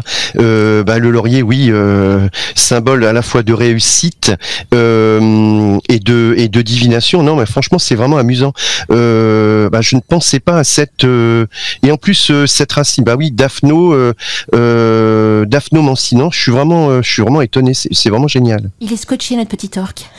Ah oui. Comme quoi, les amis, il existe une centaine d'arts divinatoires, je peux vous dire. Là, on y passerait des heures à tout énumérer, à tout décortiquer. Mais en tout cas, si vous êtes intéressé par la botanomancie, donc divination par les plantes, donc je rappelle que ce soir, on parle de divination et des différentes arts divinatoires qui existent. Et certaines arts divinatoires en plus décortiquage, parce que 2 heures, c'est trop court pour pouvoir énumérer et décortiquer l'ensemble des 100 arts qui existent. Eh bien, il ne faut pas hésiter. Voilà, vous pouvez me contacter. Déjà, j'ai le plan sous les yeux et que je pourrais aussi vous envoyer avec tous les arts qui existent. Vous pourrez faire vos propres recherches et découvrir des choses assez hallucinantes. Et si vous êtes intéressé par la botanomancie, eh bien, sachez qu'il existe un livre qui s'appelle le livre du traité des superstitions de Jean-Baptiste Thiers, ou même celui de Héloïse Mozzani, qu'on utilise beaucoup, vous le savez, et dans lequel il y a plein d'informations sur la botanomancie, entre autres. On continue, mon très cher Torque, on y va, du feu de Dieu, comme on dit. Et donc, il y a quelques minutes, je parlais de la divination par le verre d'eau, et donc c'est ce qu'on appelle la castronomancie, et donc c'est une pratique qui vous permet, par le biais d'un verre d'eau, de prédire l'avenir. Donc aujourd'hui, en fait, on le sait, il existe tellement d'arts divinatoires qu'on n'a pas besoin d'être riche pour pouvoir s'acheter des cartes. On peut vraiment prédire l'avenir à différentes formes. On peut utiliser les plantes de la nature, on peut utiliser l'eau, on peut utiliser tellement de choses sans se ruiner. Et là, ça fait partie. La castronomancie, c'est un art gratuit, facile. Et en gros, comment on fait le praticien ? Il doit prononcer certaines paroles pour que cette divination fonctionne. Mais la particularité, enfin de compte, et celle qui doit en même temps avoir, c'est de l'eau dans la bouche et précisément entre les dents. Et son origine vient de l'Antiquité. Et cette méthode de divination pratiquée à l'époque se faisait par le jet de verre d'eau dans la poussière. Donc en gros, vous prenez un tas de poussière, vous mettez donc de l'eau dans votre bouche, vous prononcez certaines formules, certaines paroles, par exemple un souhait, un vœu, une question, par exemple, qui vous turlupine, et après coup, vous jetez cette petite glousse d'eau que vous aviez dans la bouche à travers vos dents, bien évidemment, votre mâchoire, votre bouche, et après coup vers la poussière. Et là, il y avait des formes qui se mettaient en place, et vous pouvez essayer d'interpréter ces formes ou le message que vous retrouvez dans cette poussière. Donc c'est juste énorme. Donc je sais pas si vous connaissiez, les amis, la castronomancie. Donc là, il suffit de très peu, voilà. Vous allez dans un endroit poussiéreux avec un verre d'eau, voilà, et vous vous posez la question, vous faites votre petit rituel et hop, comme par enchantement, vous avez une réponse. Qui sait ? Alors moi, j'ai jamais essayé. Je sais pas si tu connaissais, Torque. Ben non, mais en fait, ça me fait penser à des pratiques magiques, comment dirais-je, africaines. Et ouais, c'est vraiment étonnant. En fait, on peut tout utiliser quasiment. En fait, ce n'est que, je dirais que l'objet ou le fluide ou ou la vision, en fin de compte, de quelque chose. Enfin, on peut tout utiliser en fait. C'est ça qui est vraiment incroyable. Les surréalistes, Alina, au milieu donc du XXe siècle, disait que l'on pouvait prendre par exemple une fourchette, la piquer dans une pomme de terre et l'agiter au-dessus de son épaule, l'agiter en disant quelque chose, eh bien, c'est une pratique magique et cela pouvait être aussi une mancie. Alors, il y avait une frénésie, il y avait un événement qui arrivait et ben, il pouvait lire ou dire des choses. Donc, alors, tu vois, en fait, tout est quasiment utilisable. En fin de compte, ce n'est qu'un objet qui va révéler à l'intérieur, d'où, je sais pas, les mondes akashiques, l'inconscient, conscient. J'utilise des mots, mais et on va avoir une révélation. Et c'est extraordinaire en fait. C'est se mettre en transe quelque part. C'est provoquer une forme de transe. Alors il y a d'autres personnes pourraient évidemment l'expliquer bien autrement, hein, ce système de voyance. Mais waouh, je veux dire, ça va loin, hein, vraiment très loin. C'est juste énorme.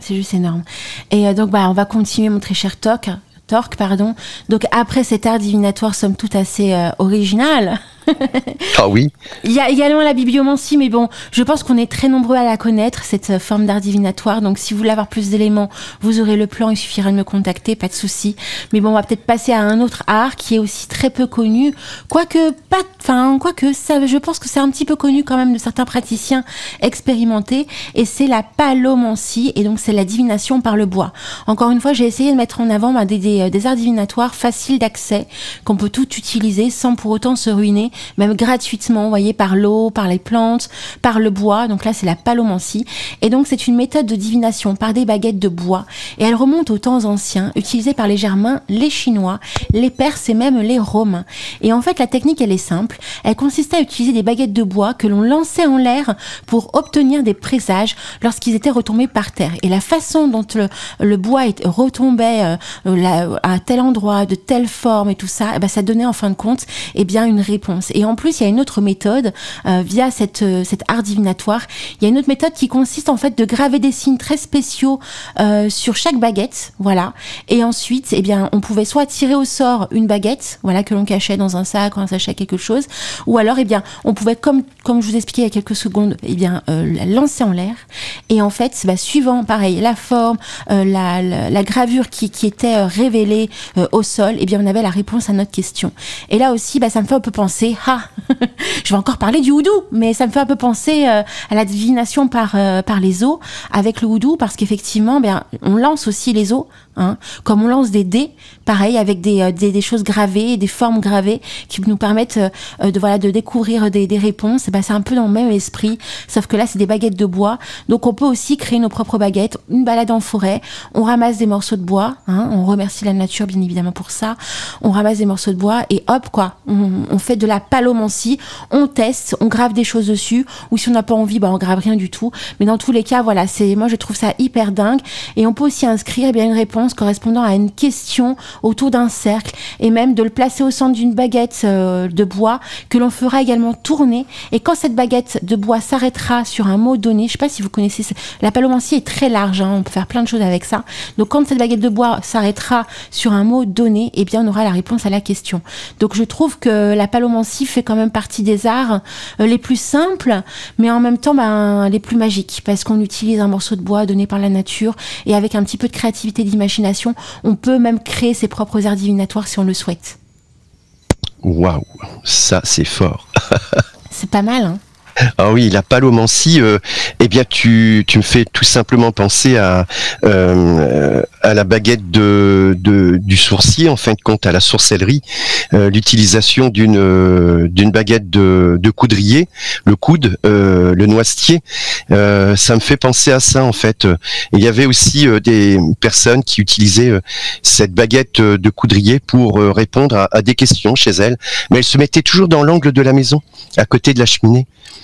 Et elle posait ses questions, et en fin de compte, la baguette, enfin par le truchement évidemment de ses à-coups donnés au niveau des mains, eh bien, il faisait lecture, eh bien, d'une réponse binaire, donc oui, non, sur ce qui allait se passer. C'était une personne qui cherchait, voilà, toujours s'il y avait un moindre signe, il fallait absolument qu'il se rassure, ou ça c'était vraiment étrange. Je reviens aussi à tu parlais aussi de dans les 9 arts divinatoires à découvrir en détail. Tu parles de dendromancie. Donc la divination par les arbres, mais je crois, il me semble que les Celtes, enfin les druides également aujourd'hui, utilisent d'innombrables essences de bois pour en faire de la divination, et notamment par le truchement des cartes, il me semble. Ah bah tu vois. Chose que je ne savais pas, parce que c'est vrai qu'on fait beaucoup de recherches, mais on ne sait pas tout, et on a l'immense, sans plus plaisir, de connaître un merveilleux druide qui est Mirzine, et qui vient souvent sur Witches Radio, donc ce sera certainement l'occasion de lui poser un petit peu des questions sur la divination, et surtout, je suppose que s'il est druide, il connaît la dendromancie, et bien évidemment, c'était le dernier art que je voulais vous faire découvrir en décortiquage, parce qu'après on va énumérer plein d'autres arts divinatoires, d'ailleurs tu vas aussi les énumérer, parce que tu as la liste, et après on fera une petite pause musicale et on passera au tirage, hein? Oui, volontiers. Oui. Tiens, juste Alina, un dernier petit clin d'œil sur la divination par le verre d'eau. Oui. Mais il y a aussi dans nos recherches, il y avait une dame qui faisait tomber une goutte de son sang dans un verre d'eau. Et le sang se diluant donc propage comme une nuée de quelque chose. Et elle faisait une mancie là-dessus. D'accord. Et c'était surtout lié à des questions de santé.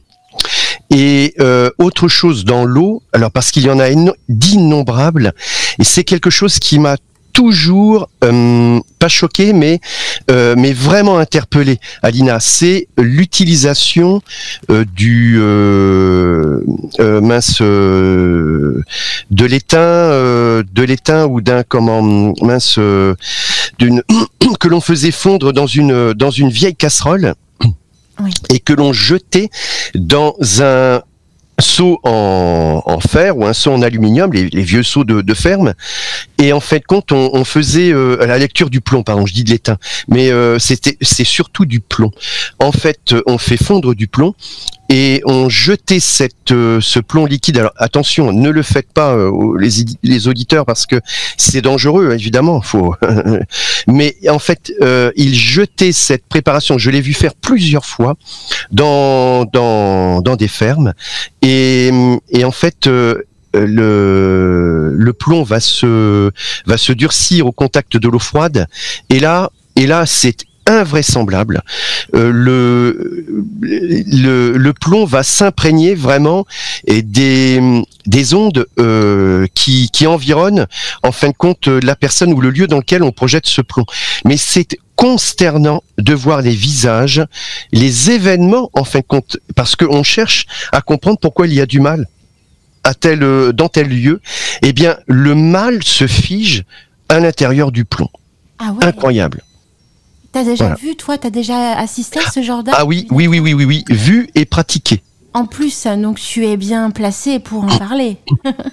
Ouais, non, mais c'est vraiment. Alors, il faut le faire évidemment toujours avec une question honnête, etc. Mais c'est vraiment impressionnant, vraiment. Donc en fait, donc il est habité par le matériau en lui-même, quoi. Mais complètement, absolument. De là, on pourrait évidemment parler de très longues nuits sur l'influence de la pensée sur la matière ou plein d'autres choses. Mais non, c'est vraiment étonnant. Et pour juste encore un tout petit quelque chose sur la bibliomancie, eh bien, la divination par les livres, chez nous, on le pratiquait en Normandie, mais plutôt au XVIIIe siècle. Et ça, c'est vraiment une très très vieille mancie où l'on utilisait surtout l'évangile de Saint Luc. Oui. Voilà. C'est vrai que c'est quand même originaire de la Bible. Bible, voilà. On sait que la bibliomancie, c'était les premiers prêtres qui l'utilisaient énormément. Donc comme quoi, tu vois, même les arts divinatoires dans la religion catholique, c'était monnaie courante. Donc, et voilà, je suis pas surprise que tu me parles effectivement de Saint-Luc, quoi. Oui. C'est logique. Alors pour terminer ces décorticages d'art divinatoire que j'ai trouvé intéressant à découvrir, à vous faire découvrir, eh bien la dendromancie, donc la divination par les arbres, et moi je trouve que c'est l'une des formes les plus belles, les plus magiques, les plus pures. C'est pas pour rien en fin de compte que les druides l'utilisent très très régulièrement dans leur cheminement et même dans leur rituel, parce qu'en fin de compte c'est une divination qui permet d'observer par l'observation des arbres et d'interpréter le bruissement de leurs feuilles. Donc imaginez, vous êtes dans la nature, voilà, vous voulez faire de la dendromancie, et bien en fin de compte le but est de pouvoir observer les arbres qui vous entourent et d'essayer d'interpréter le bruissement des feuilles. Donc je trouve ça mais juste enchanteur et magique. Savoir faire ça, c'est juste énorme. On le sait, de toute façon, les arbres sont vivants, ils ont une âme, ils ont des choses à dire, ils se protègent les uns les autres à travers leur propre racines. Voilà. Donc on sait que tout ça, c'est pas du chiquet, on sait que c'est pas dans l'imagination. La nature nous parle, nous a toujours parlé. On a toujours eu du mal à les comprendre, mais les druides sont là pour essayer d'interpréter ce que les arbres tentent de dire. Et ça, c'est la divination par les arbres, la dendromancie. Et donc on dit également, bien évidemment, que il y a un livre, je sais pas si vous le connaissez, c'est La connaissance sacrée des druides, qui a été écrit par Marc Questin. Donc si jamais vous êtes intéressé par le sujet, La connaissance sacrée des druides, eh bien il parle de la dendromancie dans son livre et notamment des enchantements alors c'est très très difficile à retranscrire, hyperborés. Voilà. Et on peut déjà transmettre quelques éléments concernant cette forme d'art divinatoire grâce en fin de compte à l'extrait du livre qui est aussi disponible sur Google. Donc si vous avez mon PDF, si vous le découvrez et que vous me faites un mail pour l'avoir, je vous ai mis le lien issu de Google pour pouvoir découvrir un extrait de ce livre. Et donc on dit que la dendromancie est aussi donc une forme d'art divinatoire druidique qui est l'une des plus anciennes mais également l'une des plus connues. Donc je pense que vous la connaissez. On nous dit aussi que c'est une ancienne tradition venue d'Irlande et elle a été retranscrite au XIIe siècle par des moines du pays de Galles. Mais on retrouve également des sources venant de l'Antiquité chez les Grecs où cette divination était pratiquée dans le sanctuaire de Zeus à Dodone. Et donc c'est cette forme de divination qui a donné naissance avec certains rituels très utilisés de nos jours, aujourd'hui bien sûr, comme celle de l'arbre totem par exemple. Donc voilà, c'est une source issue par rapport à ça, au fait que l'on découvre ce qu'est un arbre totem et qu'on utilise l'arbre totem dans le symbolique et la signification. Donc ça vient de la dendromancie. Donc vous vous rendez compte, quand on décortique un petit peu tout ça, on se rend compte que c'est juste énorme.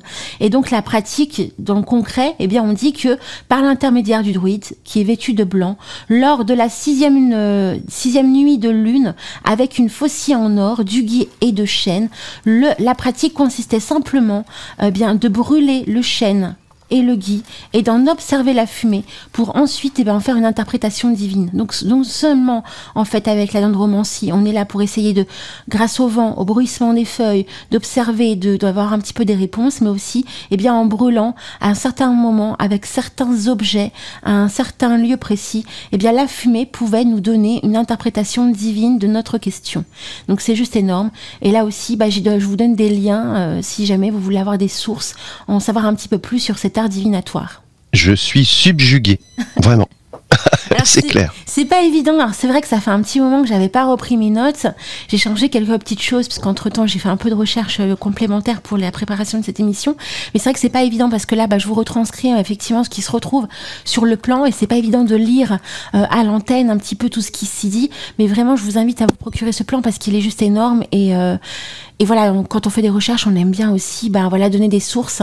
Et si vraiment vous voulez en savoir un petit peu plus, vraiment le plan va être sympa pour ça. Et notamment, il y aura la retranscription de tous les livres que je vous ai cités ce soir également.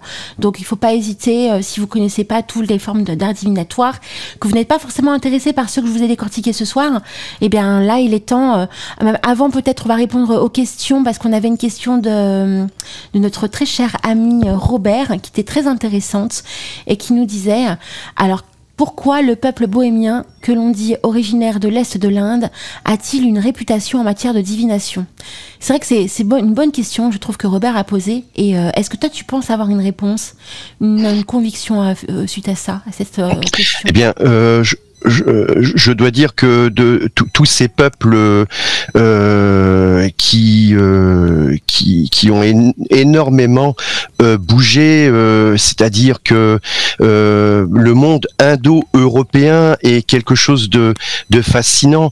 Nos amis les bohémiens, en fin de compte, comme on les nomme, ou ils ont d'autres encore titres, eh bien ont cette faculté, comme les autres, je dirais, les autres peuplades, eh bien ils ont certains particularismes, notamment de savoir lire l'avenir, parce qu'ils sont sur les routes, parce qu'ils ont traversé une vie d'effort, mais aussi de rejet, malheureusement, une vie incroyable où ils ont survécu en fin de compte à bien des affres de l'histoire.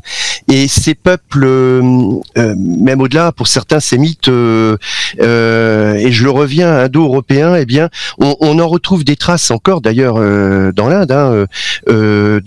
Il suffirait de relire David, Alexandra Neel, eh bien, vous auriez là déjà énormément de réponses aux questions que se pose Robert. Mais en fait, c'est vraiment précieux.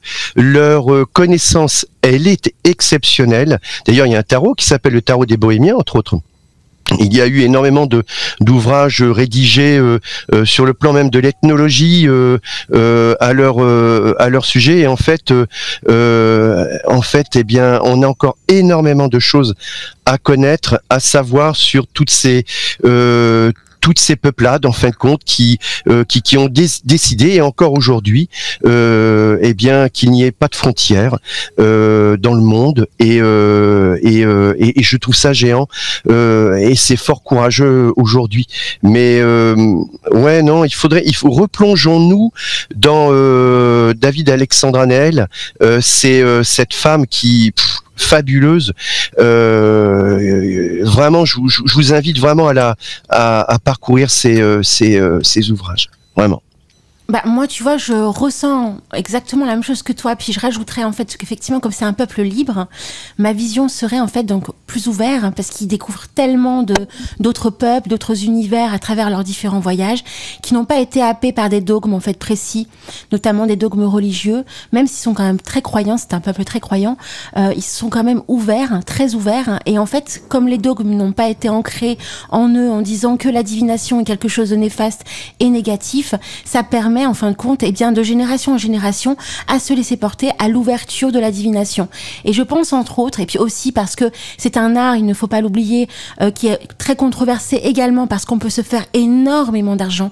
C'est un art où on peut être facilement crédule et se laisser porter par ce que va nous dire le voyant ou le bohémien. Et bien évidemment, on peut gagner énormément d'argent. Donc, comme c'est aussi un peuple qui voyage beaucoup, qui n'a pas forcément un métier fixe à un endroit précis, ça permet aussi à ce peuple, donc à cette communauté, de pouvoir gagner un petit peu sa vie à travers ces différents passages. Donc voilà, moi je ressens un petit peu tout ça par rapport à la question de Robert. Il y a tout un côté bien évidemment ethnique qui est logique, d'ouverture d'esprit qui est logique, de survie également, puisque bien évidemment, comme je vous expliquais il y a 2 secondes, ils se déplacent, donc ça c'est pas gratuit, donc il faut aussi continuer à vivre. Les hommes font autre chose pour survivre et vivre, et les femmes font plutôt de la divination, et ça marche plutôt bien. Ça a toujours marché depuis des siècles, et ça continue de persister aujourd'hui. Ah oui, et puis j'adore, Alina, dans ce que tu dis. Alors les cartes c'est une chose, la lecture des lignes de la main, mais c'est génial parce que lorsque l'on va sur certains marchés ou des grandes foires, encore nous avons encore la chance d'avoir quelques grandes foires, dont des foires millénaires. Eh bien, de retrouver, écoute, c'est fabuleux, une petite caravane en fait, la caravane de la voyante, et voilà, et on a notre bohémienne qui est là dans sa caravane et qui propose évidemment sa sémancie. Mais moi je trouve ça fabuleux, je trouve ça extraordinaire. Voilà. Et je vais même rajouter quelque chose. Moi, je crois plus fortement à une bohémienne dans sa caravane plutôt qu'à une personne qui se dit être médium, qui gagne beaucoup d'argent, qui me reçoit dans un cabinet, voilà, rempli de belles choses. Parce que j'ai la sensation, en fait, que c'est pas du tout le même niveau d'engagement dans son cursus, tu vois. C'est le ressenti que j'en ai, moi, personnellement.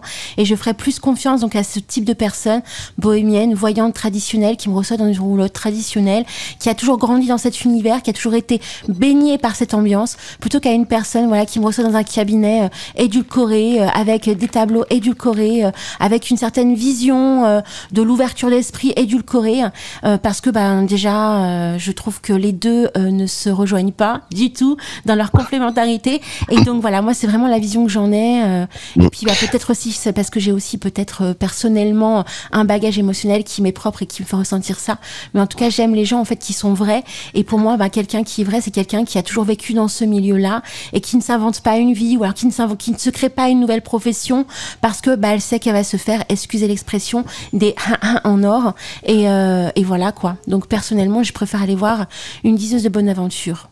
Waouh, mais c'est très juste, Alina, c'est vraiment énorme ce que tu dis. Mais n'oublions pas aussi que tous ces grands du monde passés et encore aujourd'hui, eh bien avaient leur ou ont encore leur voyant ou leur voyante. Bon, il y en a eu des très très connus évidemment, entre Napoléon, le général de Gaulle et son épouse, et d'autres présidents de la République et d'autres personnages. Mais tu as raison. En fait, c'est une question de cœur. Et tu vois, je crois que en fait, un bon praticien ou un praticien qui a une éthique vraiment claire, eh bien, tu vois, par humilité, peut-être qu'il saura dire à une personne devant, eh bien, écoutez, je ne sais pas, je ne peux pas voir. Voilà, et il y a aussi ça en fait, parce que il peut y avoir un blocage et écoutez, revenez, ce n'est pas possible, ou bien et bien ça faut déjà le faire aussi. Ne pas pouvoir répondre en fin de compte à l'amancie.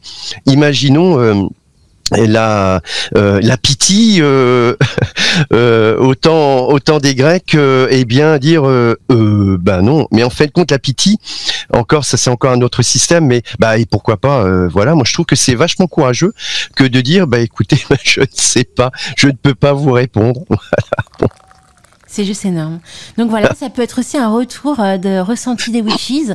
Quel type de praticien en art divinatoire vous préférez, quelle originalité vous appréciez. Moi, c'est vrai que je suis baignée aussi par Harry Potter, et j'aime voilà, le professeur Trelawney avec son côté un petit peu délirant. Et voilà, si on peut aussi mettre une image sur le type de personnalité qui m'émeut et qui m'émerveille, c'est vrai que moi, la voyante, la bohémienne, la personne qui me reçoit dans sa caravane, je trouve ça caustique, mais en même temps tellement réel et tellement vrai. Après, je dis pas, il y en a aussi qui sont de vrais, voilà, qui sont très spéciales. On est d'accord qu'ils peuvent nous arnaquer, mais je trouve que dans l'ensemble, toutes celles que j'ai pu rencontrer étaient toutes très vraies en fait, et elles ont réussi à nous faire découvrir des choses qui étaient très concrètes.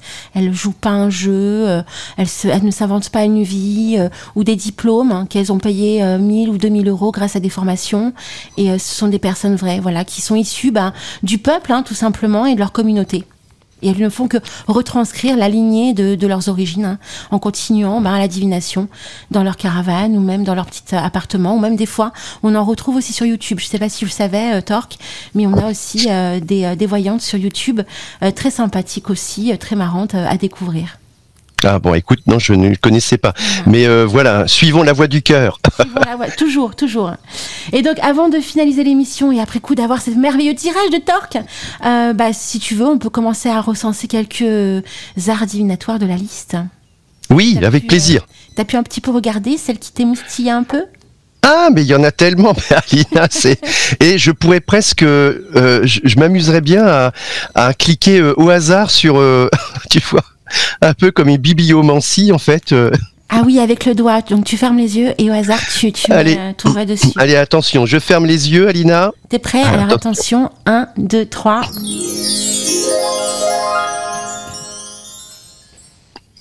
Ah, c'est la kéromancie, divination par la cire. Énorme, donc par la bougie, la magie des bougies, et il y a une divination autour de la cire, et c'est merveilleux ça.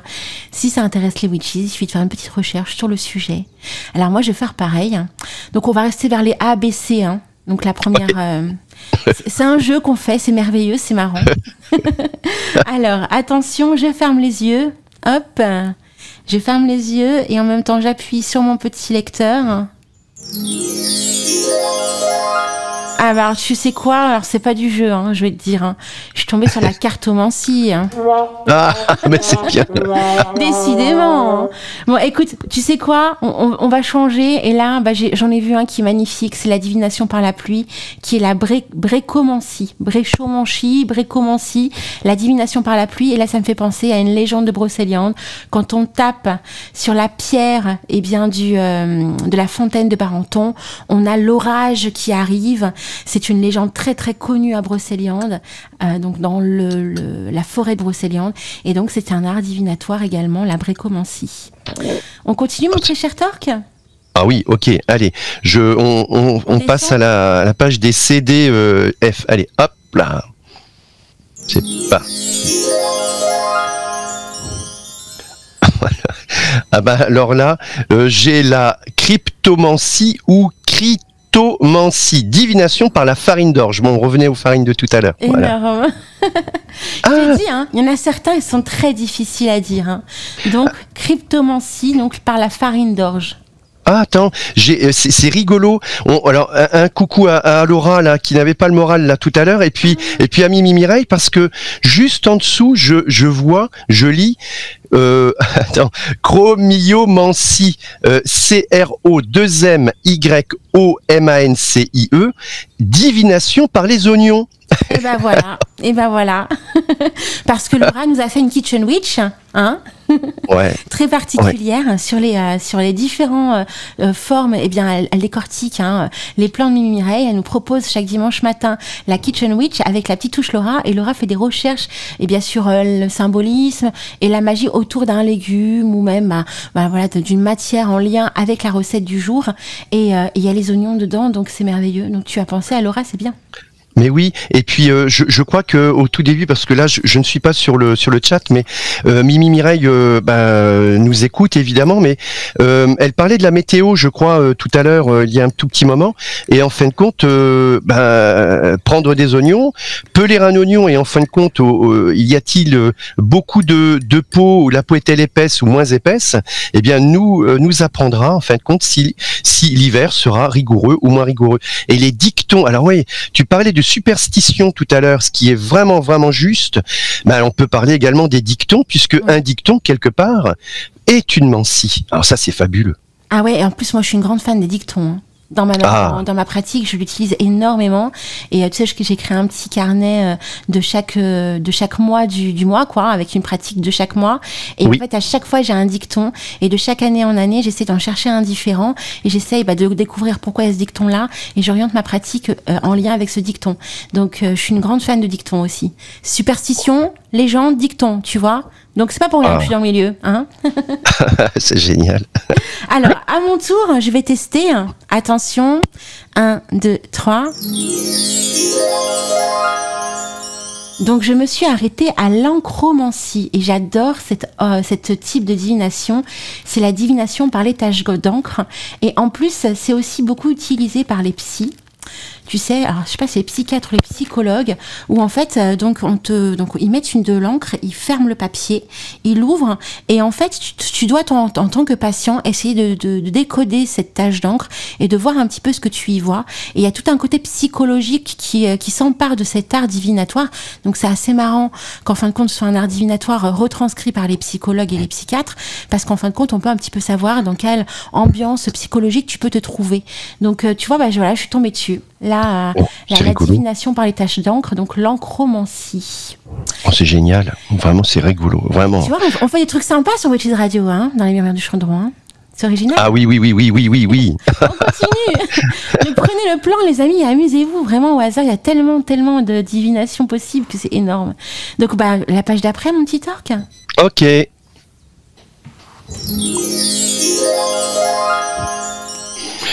Allez, attention, j'ouvre les yeux. Bah oui, lithomancie. L-I-T-H-O, mancie, donc divination par les pierres. Ah voilà, on la connaît celle-ci. Super. Eh bien, écoute, ça c'est vraiment aussi. Alors, oui, j'imagine que beaucoup de witches l'utilisent. Est-ce que l'on peut dire, Alina, les runes du coup? Eh oui. Je pense. Oui, parce que les runes. Alors oui, les runes sont faites en pierre, mais aussi en bois. Tu as plusieurs matériaux possibles avec les runes, hein, même le papier. Ah oui. Hein. Il y en a qui peuvent utiliser des morceaux de papier. Donc tout ce qui est en lien avec les pierres. Hein, tout simplement. Tu as aussi une divination de... ça s'appelle... en plus, je l'ai. Les pierres sorcières. Voilà, les pierres sorcières, c'est de la lithomancie. En fait, on a gravé des symboles particuliers dessus. Et en fait, voilà, on appelle ça de la lithomancie. Parce qu'en fin de compte, on les met dans un petit sachet. Hop, on a le soleil, on a la lune, on a plein de symboles sur ces pierres-là. Donc, ce sont des pierres que l'on crée par soi-même en tant que sorcière. Donc, on les met dans un petit sachet, on pose une question, on ouvre au hasard dans le sachet une pierre et on a une réponse. Donc, c'est aussi la lithomancie, donc la divination par les pierres. Il y a plein d'autres méthodologies qui entourent la divination par les pierres. Donc là, c'est la pierre des sorcières que je vous ai citée. Il y en a des tas d'autres. Et là, c'est pareil, il suffit de s'intéresser au sujet, de chercher. Et il y a tellement de livres qui en parlent que c'est très, très facile. Alors, moi, je vais pas refaire le doigt parce que juste au-dessus du tien, il y en a un magnifique. Et en fait, on utilise tous l'encens. Et donc ça peut être une divination qui peut être très facile à utiliser si on a de l'encens à la maison. Et comme on est dans le milieu witches, on a forcément de l'encens à la maison. On appelle ça la libanomancie. Et donc c'est la divination par la fumée d'encens. Est-ce que tu connaissais ça ? Alors non, par la fumée d'encens, non, pas vraiment, mais par contre, celui qui est au-dessus, c'est amusant parce qu'on saute de l'un à l'autre, d'une puce à une autre, mais la lécanomancie, divination par des gouttes d'huile flottant sur l'eau. Alors, nous avons collecté, j'ai un papier d'une dame qui nous l'a écrit, en fin de compte, vraiment sur comment pratiquer cet art divinatoire. Et c'est incroyable. C'est énorme, là, ce que tu me dis, hein. Ah ouais, vraiment. D'ailleurs, là, c'est dans les archives, mais si tu m'y fais penser un jour, il faut absolument que je vous le lise. C'est ballot parce que là, je ne l'ai pas là sous le coude là tout de suite. Mais non, mais j'avais pas vu ça. C'est incroyable. Ouais. Je te dis, hein, le plan recèle de plein de belles choses. Hein. Ah oui. Alors la page enfin d'à côté, donc entre O et T, mon très cher Torque, tu es prêt ? Ok.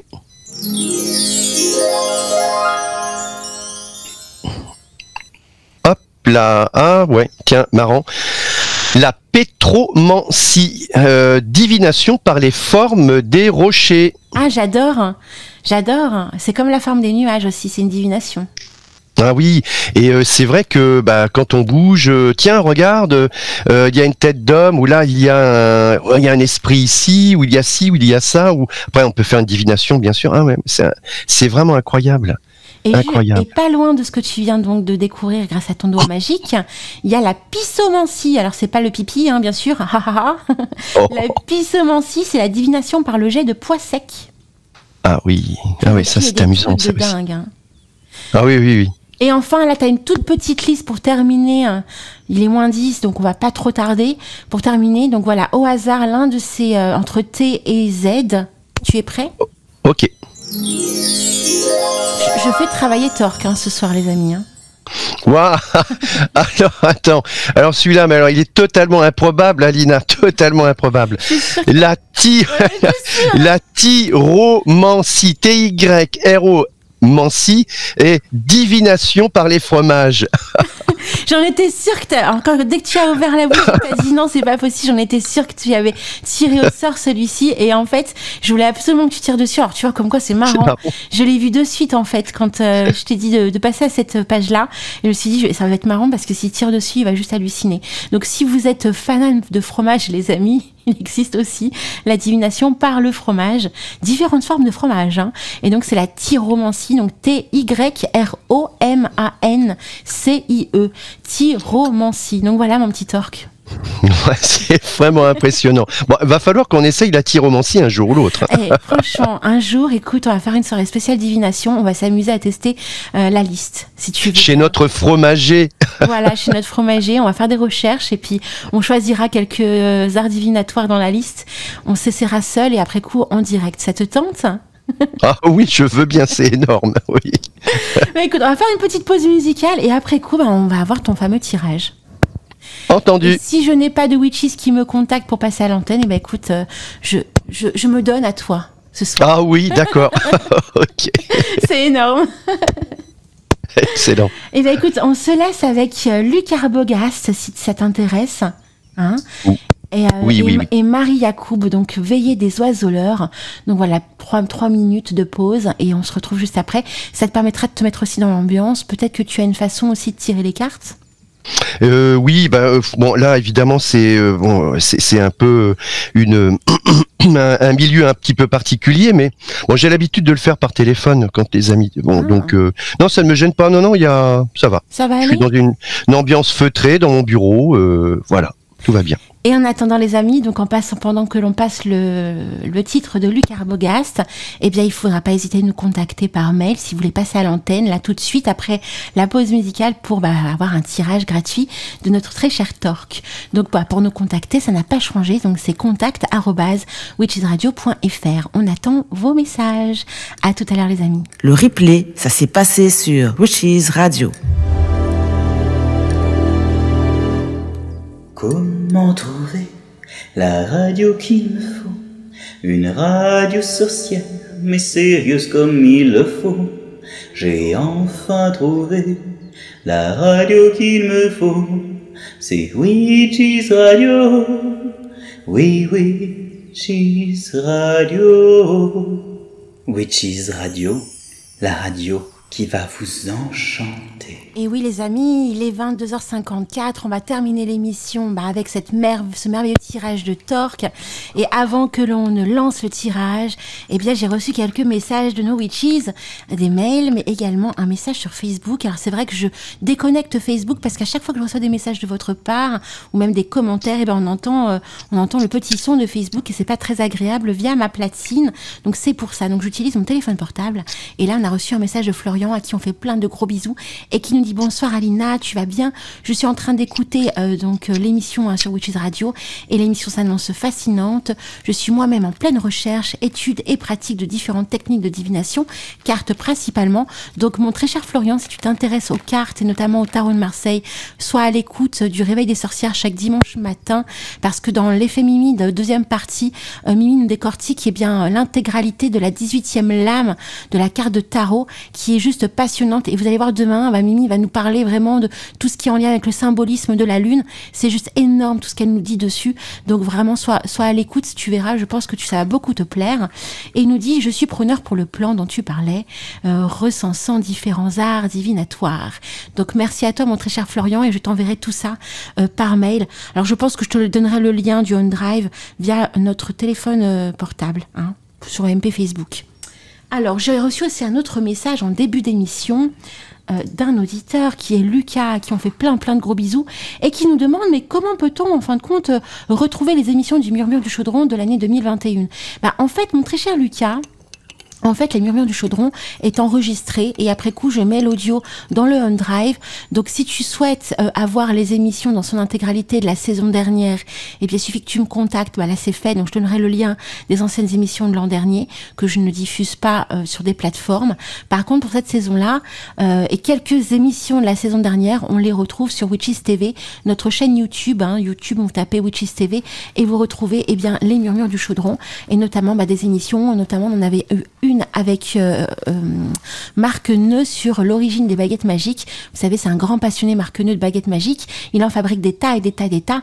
Et en fait, on avait passé vraiment une soirée passionnante sur le sujet. Donc, si jamais vous êtes intéressés, vous verrez, il y en aura tout plein des Murmures du Chaudron sur la chaîne de Witches TV, notamment ceux de la saison dernière. Et toutes celles où je suis vraiment seule, où on fait vraiment des soirées entre nous, popotes, sur la pratique, et bien là, ces émissions-là sont uniquement en audio, il n'y a pas de montage, et je vous remets l'intégralité de l'émission avec la musique. Maintenant, mon très cher Torque, soyons sérieux. Soyons sérieux. Nous le sommes. Et passons à la pratique magique. Oui. Eh bien, écoute, il n'y a que moi. Ok. Allez. Lance-toi. Nos witches sont très, comment on appelle ça, très timides. Ils n'osent pas. Oui, ils sont tout mignons ce soir. Voilà, ils sont très sages. C'est bien, ils sont à l'écoute. Oui. Bah écoute, je me suis posé des questions. Je me suis dit bon, si jamais je passe, quel genre de questions j'aimerais poser. Mais en fait, j'ai pas envie de penser un petit peu à moi. J'ai plutôt envie de penser à la radio. Et si tu peux avoir des réponses à travers ce tirage, savoir un petit peu le futur de Witches Radio dans les semaines, les mois à venir ou les années à venir peut-être. Ok, alors, donc je prends le jeu dans les mains, je vais battre les cartes, je ne sais pas si vous entendez, voilà, je me mets auprès du micro, et je vais faire ce que l'on appelle un tirage de 3, comme la dernière fois, Alina. Hop, alors, la question, elle est claire et nette, je coupe et je vois 2 cartes, avec 2 cartes qui ont des symboles justement sorciers où il y aura en fait encore à venir, mais ça nous le savons, mais vraiment des thématiques encore peut-être beaucoup plus pointues. Alors ça c'est juste la coupe. Je vais tirer maintenant 3 cartes et nous sommes sur des symboles très très très lunaires. Alors il y a la carte de l'inconstance, la carte des plaisirs et il y a toi, l'étoile de la fortune. C'est-à-dire que c'est toi la consultante et en effet la dernière carte c'est la carte de l'étoile de la femme. Ce qui est extrêmement bon signe, c'est tout d'abord que il va falloir encore un temps pour que peut-être que l'équipe se complète. Il y a encore un petit peu d'inconstance, il y a encore un petit peu des vents légèrement changeants. Là, tu pars sur Lyon, mais je pense que je te l'ai dit la dernière fois, tu feras des rencontres qui te permettront alors pas de changer évidemment le fond même de ce qu'est les Witches Radio, notre ancienne radio Arcadie, mais il va y avoir énormément de plaisir, c'est-à-dire que peut-être y aura-t-il un salariat un jour au niveau de cette radio, mais il y a encore plein de choses à mettre en place. C'est certainement les mois qui viennent et peut-être une année je cherche à me stabiliser et une fois que je suis stabilisé, eh bien la radio pourra avec toi se développer plus encore. Et il y a une belle carte, vraiment la belle carte, celle de la lyre d'or et toi qui es à côté. Voilà. Eh ben dis donc, mon très cher Torque. Alors, je sais pas si tu le sais, mais l'oracle de Béline fait partie des cartes que je préfère dans les tirages. J'ai celui-ci et le tarot des magiciens, ce sont mes 2 chouchous. Et j'ai aussi le tarot des bohémiens, qui m'a été offert par une de mes anciennes collègues, à qui je fais plein de gros bisous, elle nous écoute ce soir. Et j'adore l'oracle de Béline. Voilà, donc tous les plus beaux tirages, les plus percutants, je les ai tirés grâce à l'oracle de Béline. Donc, je suis pas surprise en fait que tu utilises ce jeu. Ah oui, non, mais c'est vraiment pour moi. Enfin, en fait, c'est comme le forgeron. Ouais. il forge avec l'outil qu'il a lui-même fabriqué. C'est au poids. Le marteau, c'est pas un marteau standard. Et il n'y a rien de standard chez le forgeron. Et d'ailleurs, dans tout corps de métier, eh bien, on va fabriquer son outil. Eh bien, voilà, ton outil est à la force de ta main et de ton cœur, Alina. C'est-à-dire, notamment, le tarot du Béline, comme il l'est pour moi. Eh bien, mais je serais incapable de tirer les cartes avec le tarot dont nous parle vraiment merveilleusement Mimi Mireille. Eh bien, j'en suis totalement incapable parce que pour moi, c'est un livre qui d'initiation vraiment, où l'initiation est vraiment mais extraordinaire. Mais je ne peux pas en faire une prédiction en fait, absolument pas. Oui, parce qu'en fait, il y a tellement de symbolisme autour de ça, on apprend tellement de choses sur le parcours initiatique que je pense comme toi, en fait, parce que moi aussi, j'étais pas très intéressée par ce type de tarot. Pourtant, c'est quelque chose quand même d'assez hallucinant, comme tirage, comme jeu de cartes. Mais voilà, j'ai commencé à me passionner pour le sujet grâce à Mimi et à ses recherches plutôt ésotériques et symboliques. Donc, je pense comme toi, en fait, que pour moi, le tarot de Marseille, c'est plus orienté là-dessus, quoi. C'est ma vision. Oui, complètement, mais tout à fait. Ouais. Mais d'autres prendront, mais alors un plaisir immense à travailler avec. Je connais des cartomanciens ou des cartomanciennes qui ne peuvent pas s'en défaire, et ils l'utiliseront pour au moment où on posera une question. En fait, d'ailleurs, il faut le dire. Chez les cartomanciens ou les cartomanciennes, en fait, chez tous ces praticiens, tous les praticiens, eh bien, la plupart du temps, ils utilisent plusieurs jeux et en fait, cela peut durer 1 heure ou 2 heures, selon évidemment ce qui a été décidé en amont. Et ça aussi, c'est assez étonnant, alors que pour ma part, je n'utilise que le Béline, mais je ne pourrais pas rester 1 heure à traiter d'une question. C'est pas possible. J'ai l'information, elle vient, et on va en parler pendant 10 minutes, allez, 1/4 d'heure, mais alors après, non, terminé. Voilà, j'ai répondu à la question. Je vais pas noyer le poisson dans l'eau. Oui, parce que tu as aussi une technique où justement, il répond à ta question, mais si tu veux en savoir plus... Là, je vous donne un truc qui m'a été donné par quelqu'un que j'aime énormément, que je ne connaissais pas en niveau technique. Quand tu veux développer un petit peu la réponse, tu retires encore une carte, et tu as plus d'éléments sur la typologie de cette carte-là. Ah oui. Alors ça peut être aussi ce que l'on appelle comme un effet de flou, c'est-à-dire que on va tirer. Là, j'ai tiré 3 cartes très très simplement, mais un jeu en croix, un jeu en 9, en 12, etc. Enfin, il y a d'innombrables façons de les tirer, et en fait, c'est pas clair. En fait, l'information, elle a du mal à venir. Eh bien, on va croiser des cartes, on va retirer, mettre une carte sur une autre carte ou une 3e carte sur la deuxième, etc. pour affiner et se dire oui, mais non. Là, j'arrivais pas à voir, mais là, en effet, il y a telle ou telle chose qui se dessine et voilà. Mais oui, mais tu as raison, c'est vrai. Ouais. Alors, mon très cher Torque, ça y est, l'émission touche à sa fin. Alors, t'as ressenti quoi à participer à cette première émission de nuit sur Witches Radio? J'ai cru comprendre que tu allais rejoindre l'équipe de Mandala le vendredi soir. Oui, Mandala, oui, vraiment a eu cette délicatesse vraiment de me proposer ceci, et j'ai accepté pour le débat libre antenne, et en fait écoute, franchement, c'est tout simplement merveilleux que de t'accompagner, puisque c'est un très très bel accompagnement, et c'est tellement beau et facile, je dirais, d'être avec toi, parce que tu laisses vraiment le champ à d'innombrables possibles, et c'est réellement agréable, vraiment de t'accompagner, en quoi qu'il en soit, à la radio, et je te remercie énormément. Voilà. Bah, dis-toi que c'est réciproque. Ça fait 6 ans que je te connais à travers la radio, mon très cher Torque.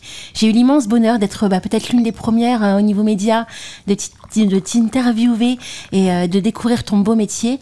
Et j'en garde un énorme bon souvenir. Et depuis ces 6 ans, tu es toujours là, présent, à suivre la radio, à participer, à échanger sur plein de beaux sujets autour du thème de la sorcellerie. Donc vraiment, moi, je te remercie très sincèrement d'être encore là, toujours là, voilà, avec nous. Vraiment.